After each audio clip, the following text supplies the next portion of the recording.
Welcome to Dark Psychology World Channel. What we bring is the 38 letters from J.D. Rockefeller to his son, perspectives, ideology, and wisdom.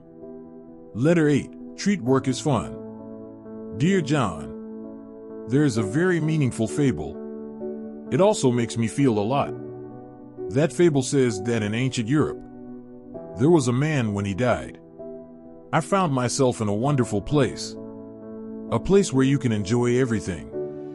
He just stepped into that paradise. Someone who looked like a deceased person came over. Asked him, "Sir, what do you need? Here you can have everything you want. All delicious food, all possible entertainment, and all kinds of pastimes. There are many young beauties among them. You can enjoy it to your heart's content." After this person listened, feel a little surprised, but very happy. He secretly rejoiced. Isn't this exactly my dream in this world? He spent the whole day tasting all the delicacies. Enjoy the beauty at the same time. However, one day, but he felt bored by all this. Then, he told the deceased that I was tired of all this. I need to do something. Can you find me a job? He didn't expect that the answer he got was to shake his head. Sorry, my sir. This is the only thing we can't do for you here.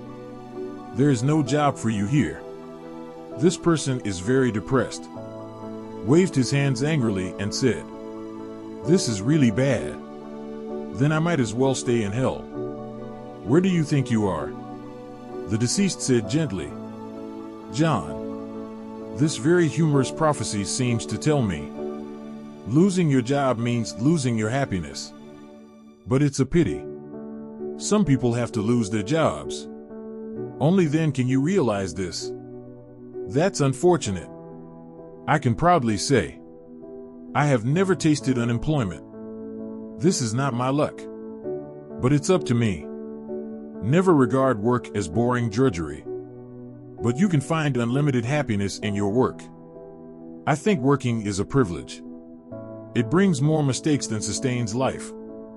Work is the basis of all business, source of all prosperity, also the shaper of genius.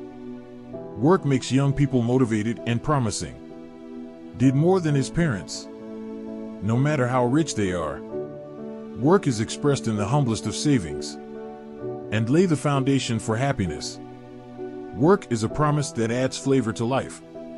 But people must love him first. Work can give the greatest favor, get maximum results. When I first entered the business world, I often hear that a person wants to climb to the top. Requires a lot of sacrifice. However, years go by. I began to understand. Many people are climbing to the top, not paying the price. They work hard. It's because they truly love their work. People who are climbing the ladder in any industry, they are fully committed to what they are doing and concentrate on a job you truly love to do. Naturally, it was successful. Loving work is a belief. With this belief, we can turn mountains of despair, hewn into a rock of hope. A great painter said that the pain will eventually pass, but beauty lasts forever. But some people are obviously not smart enough. They are ambitious, but he is too picky about his work, always looking for the perfect employer or job. The fact is, employers want honest and hard-working employees who work on time. He only offers salary increases and promotion opportunities.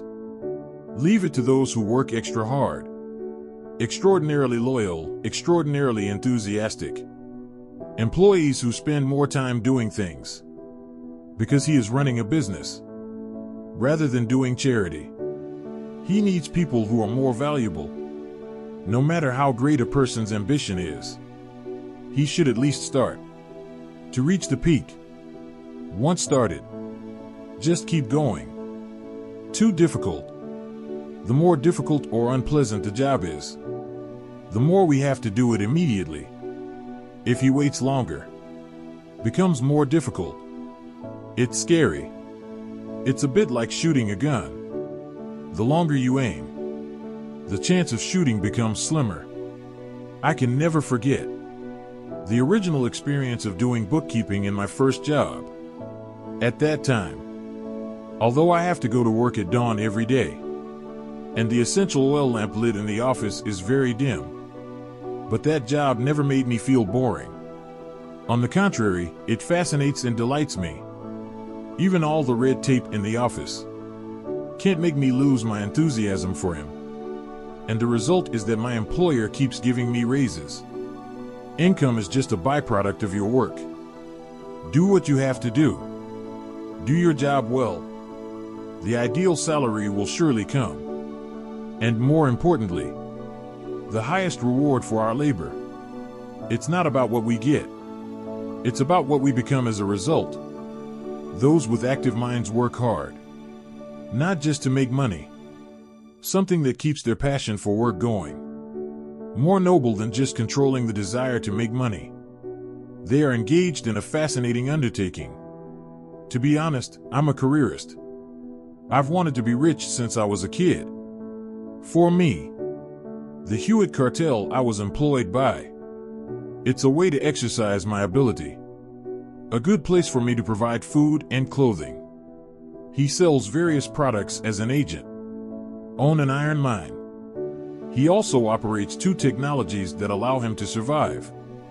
That is, brought revolutionary changes to the U.S. economy. Railways and telegraph. He brought me into a world of fun. The vast and brilliant business world. Let me learn to respect numbers and facts. Let me see the power of the transportation industry. It also cultivated me as a businessman. Required abilities and qualities. All these, they will all play a role in my future business operations. Great efficiency. I can say, no experience at Hewitt Tuttle. I may have to take many detours in my career. Now, whenever I think of Messrs. Hewitt and Tuttle, I can't help but feel grateful in my heart. That period of working life was the beginning of my lifelong struggle. It laid the foundation for me to rise up. I am forever grateful for those 3.5 years. So, I never complained about his employer like some people do. Said we were nothing but slaves. We are crushed in the dust by our employers. They are on top. Have fun in their beautiful villa. Their safe is full of gold. Every dollar they have. It's all obtained by squeezing honest workers like us. I wonder if these people complaining have ever thought about, who gave you the opportunity to find a job? Who gave you the possibility to build a family? Who gave you the possibility to develop yourself? If you have realized that others are exploiting you, then why don't you end the squeeze? Just walk away. Work is an attitude. It determines whether we are happy or not. They are also masons. Also sculpting stone statues. If you ask them, what are you doing here? One of them might say, did you see it? I'm chiseling stone. I can go home after chiseling this piece. Such people always regard work as punishment. The most common word that comes out of his mouth is tired. Another person might say, did you see that? I'm making a statue. This is a very hard job. But the pay is high. After all, I have a wife and 4 kids. They need food and clothing.